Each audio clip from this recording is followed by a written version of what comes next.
unmanned stuff. We fly scientists on board this airplane all the time. For about 30 or so, I'd like to say it's in a shirt sleeve environment. So they get to ride along with their instruments and figure out what the heck's going on. We're not doing any Earth Venture proposals, but it had 2 of them the last go around. The aircraft is getting ready for a couple of things right now. It's the saddest airplane in the hangar. This is where the engine should go, right? To me, it just kind of looks like the airplane just kind of just depressed, just kind of like hanging down like this. We have all 4 engines that are out in Montreal, Canada right now getting overhauled because our last mission we flew through, well, we don't know exactly what happened, but it was investigating forest fires, and in order to do that, what we were looking at was the chemistry of the smoke itself, right? The aircraft was outfitted across all these windows on top. I'll give you a chance to walk around the airplane. With basically probes that were sitting out. So in order to collect the air samples, we had to fly directly through the smoke. When we went through the smoke, something happened because we took a bore scope of the engine, just taking a look at it, make sure everything was healthy before the mission. It flew great through the entire mission, and then when we came back and did a post-bore scope, there was some stuff on the engine that we didn't, as far as damage and things like that. So we're getting that all fixed up.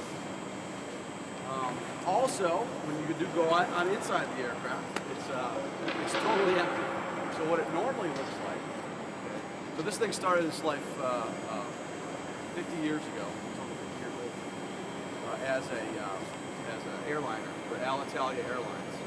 Did some work with it for Airborne Express as a freighter before we got it here at NASA. But when it's outfitted, it looks like an airliner. It looks like it as far as you got the seats. Actually, this thing has first class seats on it, so if you have a chance to ride on it, you want to ride first class. It's because scientists need a lot of work. But overhead bins, you can see on it, you'll see when you get on, there are no smoking signs that are still on there and all that stuff.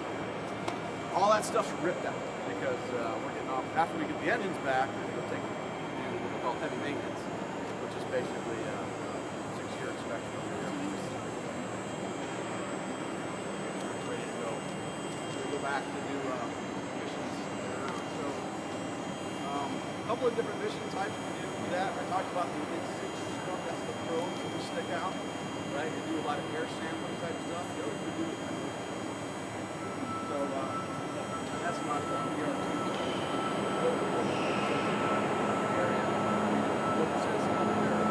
this does that mission as well.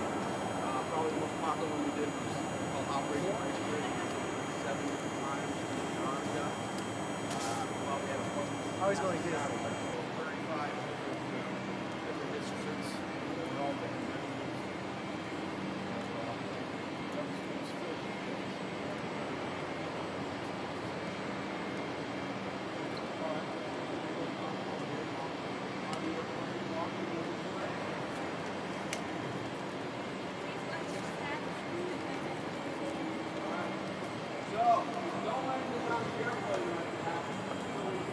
The aircraft is with a little bit of different seat heat, center of gravity.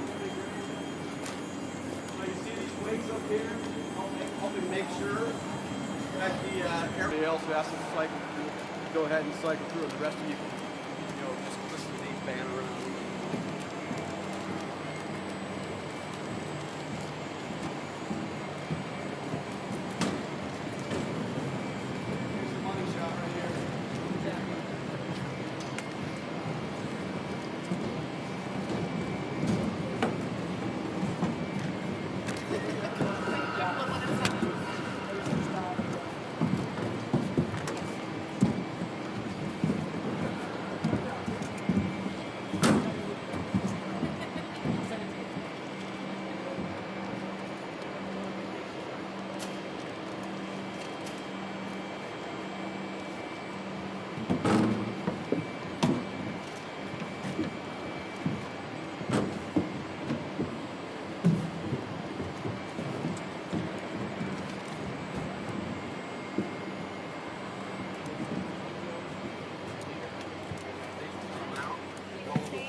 that stick out. So that's the way we get the airflow coming in. And there'll be instruments set up. So you'll have, from front to back, you'll have probe, you'll have an instrument rack, you'll have seats.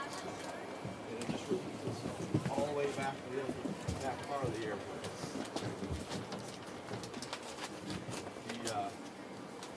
The area that you're taking a look at here is our called mission director panel. So my seat is usually right here, so I get to look at these dials, and I have crappy look out the window. Look at this.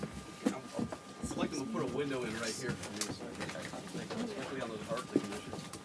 But basically, when you're running an airborne laboratory with a bunch of people with power requirements, that's what you got set up here is a power board to feed everybody in the back. The other very important part of this is you got crazy scientists in the back that if we allowed them to talk to the flight crew up front, it would be chaos, because what they usually ask mission director for is, can we go left now? And it's like, well, no, that's not the way flying airplanes works. So we work as far as the intermediary between the back end of the airplane. No, you did great. No. Yeah. Is this, are these signatures from every place? Yeah, these are all the places that we've been. So. Less than 5 minutes. Oh, really? Yes. That's too short. Yeah. Am I going to 20, is 15 minutes up already? Yeah, because our next is at 10:05. Okay, I better stop talking. I better start talking about it. So, as far as the cockpit goes, when you get there, I hope you all get in there, but it takes 4 people to fly the airplane. It takes pilot, co-pilot. It takes what we call a flight engineer, and the flight engineer, you'll see his seat is kind of behind the pilot and the co-pilot. One of his job is running all the systems on the aircraft, including the engines. And then right on the other side of this rack here, where this gentleman's leaning, is our navigator station. Pretty low to the ground, which we were in order to try to get right in the plume of the smoke. You know, you want to make sure that air traffic control knows exactly what you're doing too. So he takes care of all that work. So very vital part of any campaign. Questions? What's up here? Is this just our oxygen? Yeah, that's just air. Air. Yeah. So so we had to replumb all that because of obviously with the power draw and everything else with these instruments in the back. It gets crazy hot sometimes. So is the toilet then way in the back, like the C-130s? Yes. Yes. Okay. No, not like 130s. Those are bad. Not like 130. No, that looks like a laboratory you Like would a find on regular- a 737. Okay. Yeah, there's 2 of them back there. Nice. And there's one in the front. Since we want to talk about bathrooms, I'll mention this. So that whenever we do an air composition campaign, we can't use the front laboratory because there's off-gassing from the front laboratory.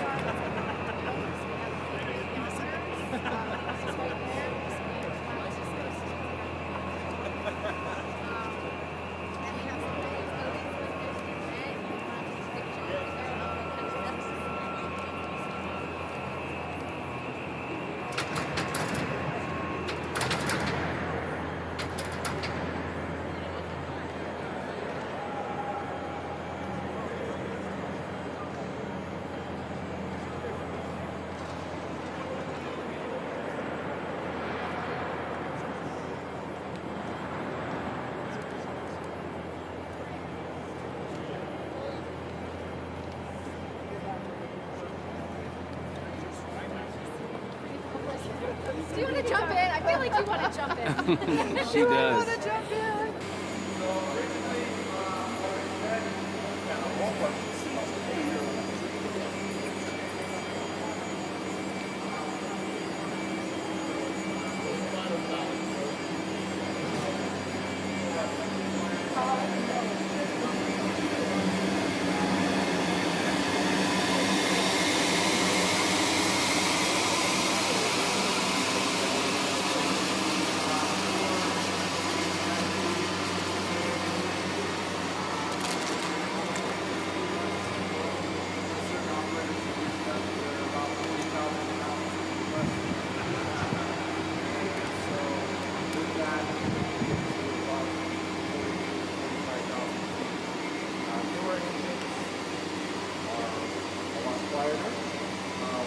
tower like 777, just for perspective, we have 118,000 luggage points.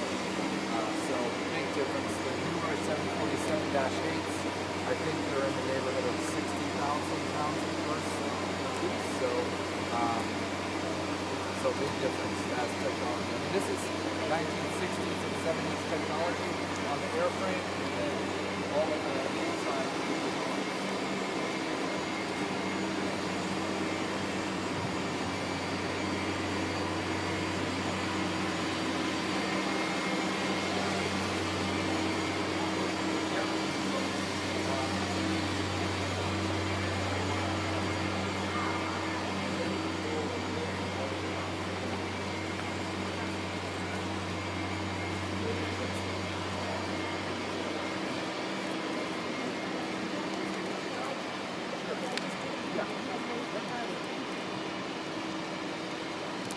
Okay, so things get different back here. You see the windows end. We moved the pressure barrier for the passengers forward so that we could put the telescope back here. So behind that door and on board, you'll see pictures of what the telescope looks like. It's kind of like a clean room environment in there with all the imagers exposed. So we won't be going to see that, but there are pictures inside, and you can see it on the web and stuff like that too. But in flight, that door opens, exposing the telescope so that it can look at whatever star.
But it's like very long. Yeah. And then we have the curves because the road's spinning. Yeah.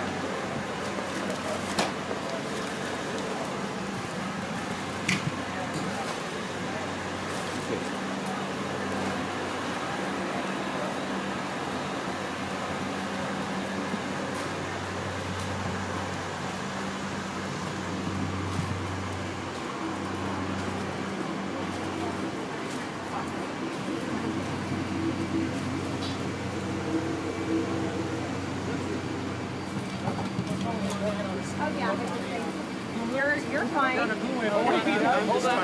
no, you're fine. Just the next group's coming up, so we gotta. You're fine, Doris.